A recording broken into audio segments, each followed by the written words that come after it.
We are looking at how to pronounce this word and more confusing vocabulary, including from architecture.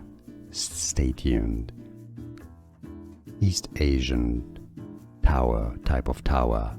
Pagoda is how it's said in English. P-go, the stress on the middle syllable.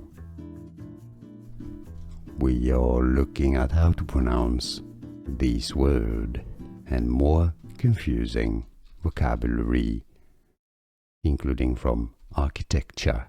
Stay tuned. East Asian tower, type of tower. Pagoda is how it's said in English. P-go, the stress on the middle syllable. Here are more videos on how to pronounce more confusing words and names too many mispronounced. Like this video if you found it useful. I appreciate your support. I'll see you soon and thanks for watching.